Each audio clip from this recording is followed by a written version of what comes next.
Bismillahirrahmanirrahim. Assalamualaikum warahmatullahi wabarakatuh. Alhamdulillah, di siang hari tadi kita melakukan puasa 10 Muharram atau puasa Ashura. Ini adalah puasa yang sudah sangat tua. Bahkan diamalkan oleh umat-umat terdahulu. Nabi Musa alaihissalam berpuasa di hari ini, tanggal 10 Muharram, untuk bersyukur kepada Allah. Karena di tanggal 10 Muharram itulah Allah Subhanahu wa ta'ala menyelamatkan beliau dan Bani Israel dari cengkraman Fir'aun. Dan pada hari itu pula Fir'aun Allah tenggelamkan bersama dengan bala tentaranya. Sehingga Nabi Musa alaihissalam berpuasa di tanggal 10 Muharram.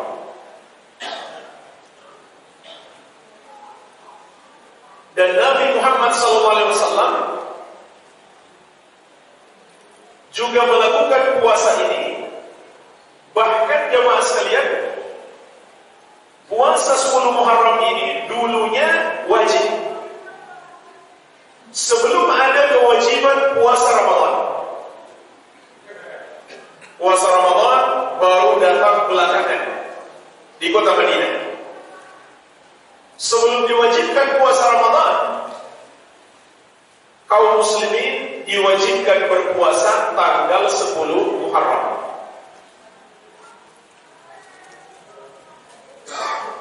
Dan Rasulullah SAW mengabarkan kepada kita keutamaannya dalam hadis yang diriwayatkan Imam Muslim dari Abu Hurairah radhiyallahu anhu. Kata Nabi sallallahu alaihi wasallam, dari sahabat yang mulia Abu Qatadah radhiyallahu anhu, kata Nabi sallallahu alaihi wasallam, "Siyamu yaumi Asyura ahtasibu 'ala Allah ay yukaffira as-sanata allati qablahu." Berpuasa di hari Asyura 10 Muharram, aku harap kepada Allah akan menghapuskan dosa setahun sebelumnya. Ini keutamaan yang luar biasa. Hanya dengan satu hari puasa dapat ampunan dosa selama 1 tahun. Semoga kita semuanya mendapatkan ampunan dosa di bulan Muharram ini. Cuma jemaah sekalian, ulama beda pendapat. Apakah semua dosa diampuni, baik dosa besar maupun dosa kecil? Ataukah hanya dosa kecil saja? Maka mayoritas ulama berpendapat yang diampuni hanya dosa-dosa kecil. Kenapa? Karena ada hadis lain juga diriwayatkan oleh Imam Muslim dari Abu Hurairah radhiyallahu anhu. Rasulullah SAW bersabda,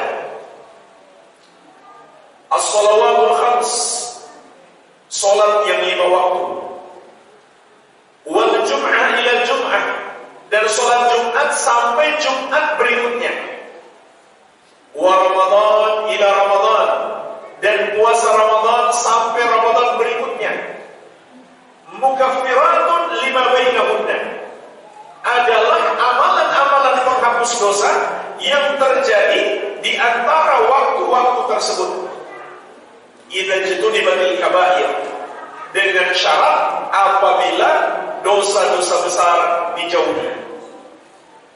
Berarti hadis ini menunjukkan dosa yang diampuni dengan sebab amal soleh hanyalah dosa kecil.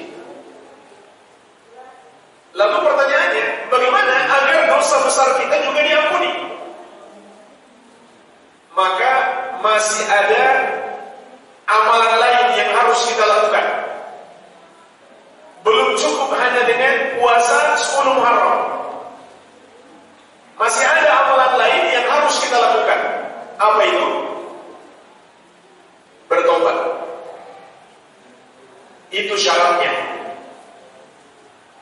Sehingga akan diampuni bukan hanya dosa kecil, tapi dosa besar juga. Meskipun jemaah sekalian, taubat ini kewajiban sepanjang hidup kita.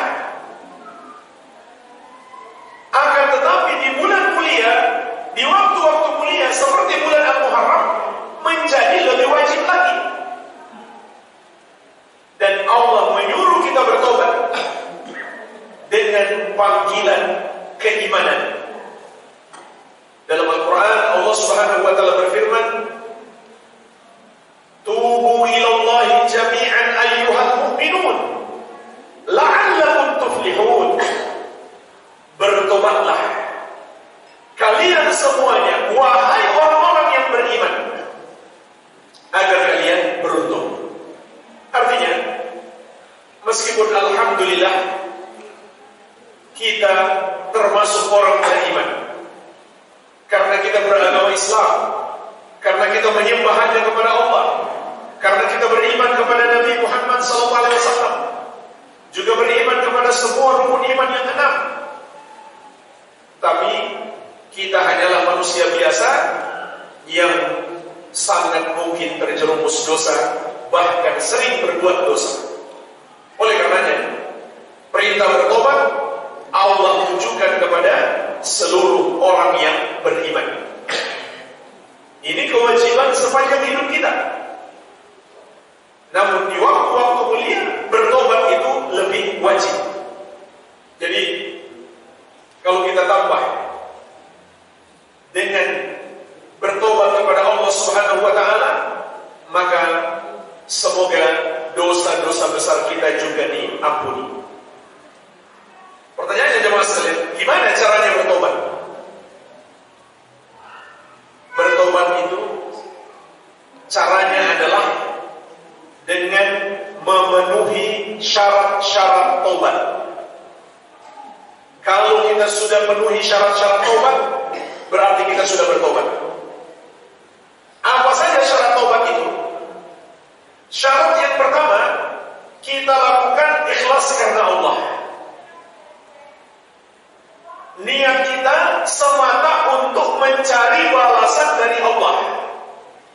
Itu yang disebut dengan niat yang ikhlas. Kita tidak menginginkan balasan dari manusia, tidak pujian manusia, tapi semata-mata balasan dari Allah. Balasan apa? Tidak lain balasan surga dan dijauhkan dari api neraka. Makanya Allah memuji ibadah para nabi dan rasul di surat Al-Isra ayat 57. Yarjuna rahmatahu wa yakhafuna adzabah. Mereka, para nabi dan rasul itu, kalau beribadah kepada Allah, mengharap rahmatnya dan takut azabnya. Dan surga termasuk rahmat Allah, dan neraka termasuk azabnya. Maka para nabi dan rasul ketika mereka beribadah, mereka berharap Allah masukkan ke dalam surga dan dijauhkan dari api neraka. Inilah yang disebut dengan ikhlas. Hanya sebagian orang ada yang salah paham. Mereka mengira ikhlas itu nggak berharap apa-apa. Itu salah kaprah. Justru Allah memuji orang-orang yang paling tinggi ibadahnya, para nabi dan rasul, karena ibadah mereka dalam keadaan mengharap surga dan takut neraka, agar Allah masukkan mereka ke dalam surga dan dijauhkan dari api neraka. Itulah yang disebut dengan niat yang ikhlas. Kenapa disebut ikhlas? Ikhlas itu kan artinya pemurnian. Karena kita berharap balasannya semata dari Allah, bukan dari selain Allah sedikit pun. Ini syarat yang pertama, dan ini berlaku untuk semua amal ibadah kita. Tidak diterima amal ibadah kita kalau niat kita bercabang. Kita ingin balasan dari Allah, kita pula ingin balasan dari makhluk. Apakah balasan harta atau sekedar dipuji? Maka ibadah kita tertolak, malah dapat dosa. kita mengharap pujian orang, dosa apa namanya? Dosa riya. Jadi ada orang yang ibadah bukan dapat pahala, malah dapat dosa. Bahkan dia dipuji banyak orang, tapi di hadapan Allah dia malah dapat dosa. Karena orang-orang tidak tahu apa niatnya. Ternyata dia ingin pujian orang. Saat itu ibadah seseorang itu tertolak, bukannya dapat pahala, malah dapat dosa.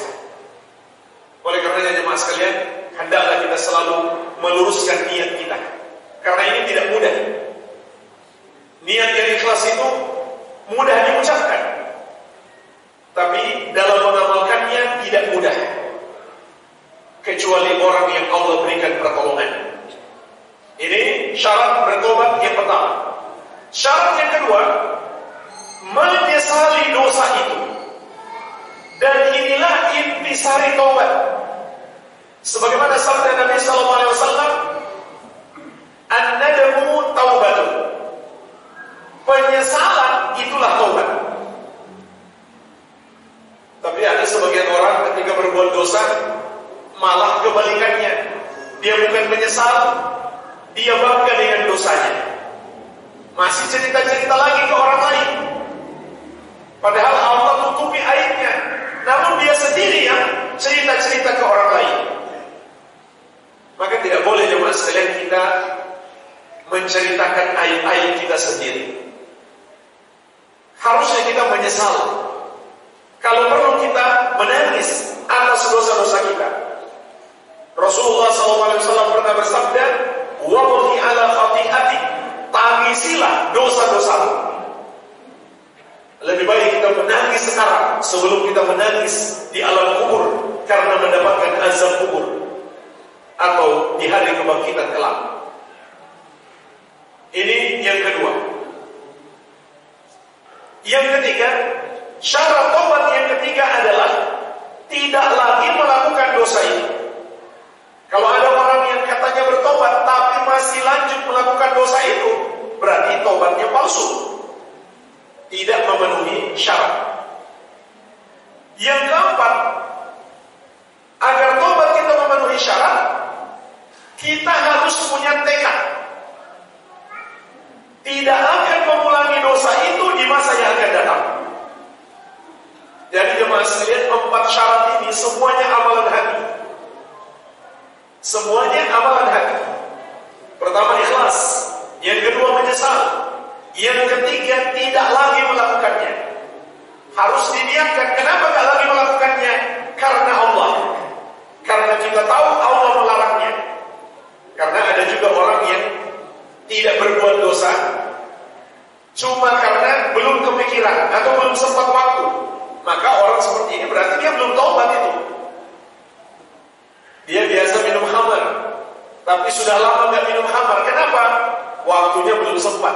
Berarti dia belum taubat.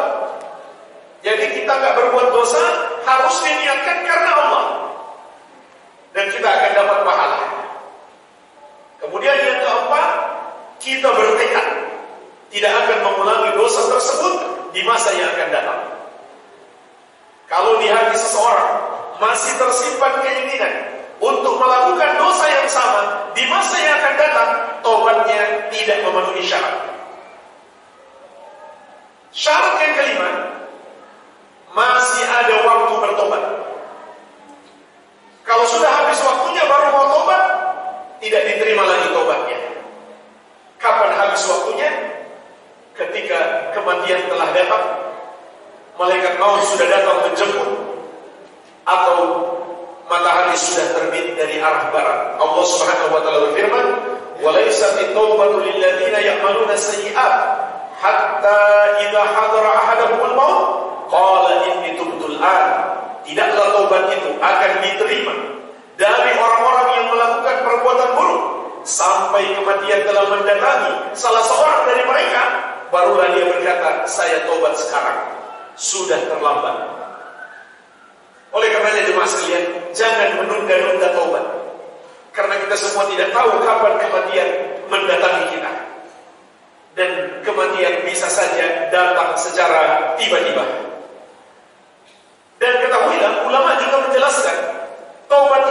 hanya wajib, tapi wajib dilakukan dengan segera. Oleh karena itu, orang yang menunda taubat sama dengan menambah dosa. Dosa apa namanya? Dosa menunda taubat. Mirip dengan sholat wajib. Sholat wajib itu bukan hanya kewajiban, tapi juga wajib dilakukan dengan segera kalau sudah masuk waktu. Oleh karenanya, orang yang menunda sholat wajib tanpa uzur, dia berdosa. Meskipun dia masih sholat. Kalau dia tidak sholat tentu lebih parah lagi. Jadi taubat itu kewajiban yang harus dilakukan dengan segera, jangan ditunda-tunda. Kemudian, apabila dosa itu berupa kezaliman kepada orang lain, maka ditambah syarat yang keenam. Jadi syarat yang pertama sampai kelima itu kalau dosanya hanya antara kita dengan Allah. Tapi kalau dosa itu berupa kezaliman kepada orang lain, ditambah syarat yang keenam, yaitu minta maaf kepada orang yang kita zalimi dan kembalikan haknya kalau kita sedang menahan haknya, atau minta penghalalan darinya. Kalau tidak, jemaah sekalian, na'udzubillah, urusannya akan panjang sampai di hari kiamat. Contoh, orang yang tidak mau bayar hutang. Padahal dulu waktu pinjam hutang ngemis-ngemis, giliran ditagih dia paling galak. Padahal dia sudah mampu bayar, tapi dia nggak mau bayar. Bahkan dia masih mau bayar, tapi dia tunda-tunda, itu sudah zalim. Rasulullah SAW bersabda, "Matlul ghani dzulmun." Orang yang mampu bayar, lalu dia tunda-tunda adalah kezaliman. Jadi, gimana kalau dia nggak bayar sampai mati? Dia akan disuruh bayar di akhirat. Meskipun amalannya banyak, seharusnya dia masuk surga, dia nggak bisa masuk surga dulu. Kata Nabi SAW, "Nafsul mu'min mu'allaqatun bidainihi." Jiwa seorang mukmin itu terikat dengan hutangnya. Artinya, dia nggak bisa masuk surga. Meskipun dia seharusnya masuk surga, tertahan gara-gara hutang. Walaupun dia mati syahid. Mati syahid, mati berperang di jalan Allah, itu jalan tol masuk surga. Tapi kalau ada hutang, belum bisa, tertahan. Jadi gimana solusinya? Disuruh bayar. Disuruh bayar di akhirat. Gimana cara bayarnya di akhirat? Dibayar dengan menggunakan pahala-pahala amal kebaikan yang dia lakukan. Sebagaimana Nabi SAW mengatakan, "Atadruna manil muflis?" Tahukah kamu siapa orang yang bangkrut itu? Qalu al-muflisu fina man la dirham lahu wa la mata'. Sahabat mengatakan, orang yang bangkrut itu ya Rasulullah adalah orang yang enggak punya dirham, enggak punya duit, dan tidak juga punya harta. Maka Nabi SAW menegaskan, bukan itu hakikat orang yang bangkrut. Beliau menegaskan, "Innal muflisa min ummati man ya'ti yawmal qiyamah bi shalatin wa siyamin wa zakatin." Sesungguhnya orang yang bangkrut dari kalangan umatku adalah yang datang menghadap Allah kelak di hari kiamat dengan sholat, puasa, zakat maupun amal-amal soleh yang lainnya. Namun pada saat bersamaan dia juga membawa dosa. Wa ya'ti qad syatama hadza. Dia pernah mencaci maki si fulan. Wa qadhafa hadza, pernah menuduh si fulan melakukan hubungan terlarang. Padahal ini tuduhan palsu. Wa akala mala hadza, dan pernah memakan harta si fulan dengan cara yang batil. Apakah dengan cara dia menipu, termasuk juga korupsi, atau berhutang tapi tidak mau bayar? Berarti dia makan harta manusia dengan cara yang batil. Wa sabaka dama hadza, dan dia pernah menumpahkan darah si fulan. Wa daraba hadza, dan pernah memukul si fulan. Maka fayuqta hadza min hasanatihi wa hadza min hasanatihi. orang-orang yang dia zolimi tersebut, diserahkan kepada mereka amal-amal kebaikannya tersebut.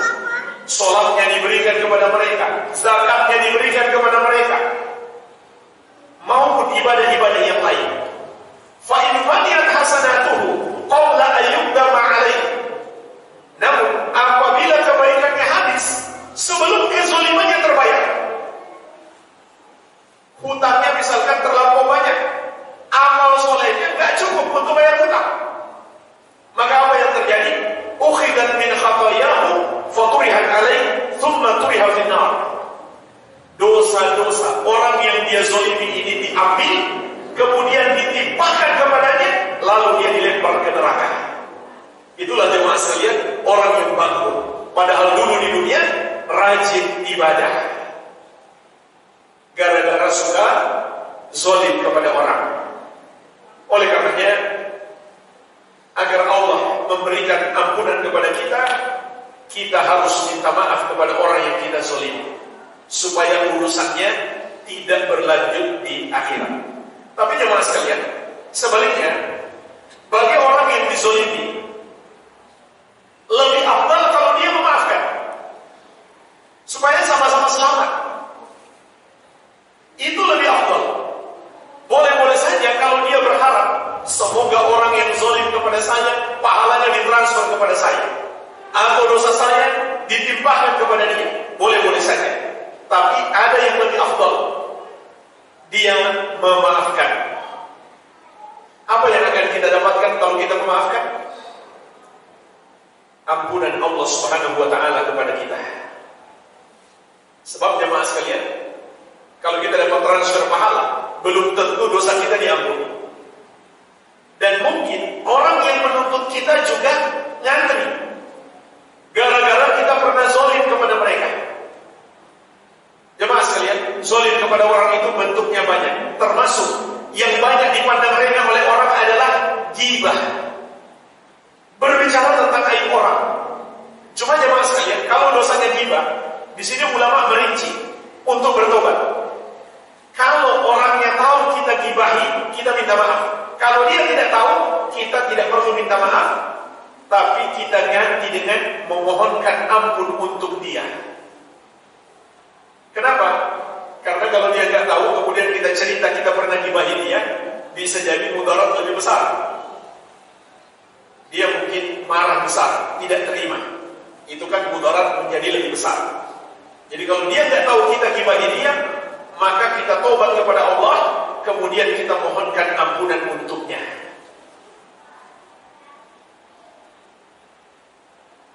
Jadi ini bahaya kezaliman. Hendaklah kita berhati-hati dari berbuat zalim kepada orang lain. Tapi sekali lagi, andai kita dizalimi, kita maafkan, lebih afdal. Sebab Allah Subhanahu wa ta'ala berfirman, "Wal ya'fu wal yasfahu, ala tuhibbuna an yaghfirallahu lakum." Hendaklah mereka memberi maaf dan berlapang dada. Tidakkah kamu ingin Allah mengampunimu? Wassalamualaikum warahmatullahi wabarakatuh.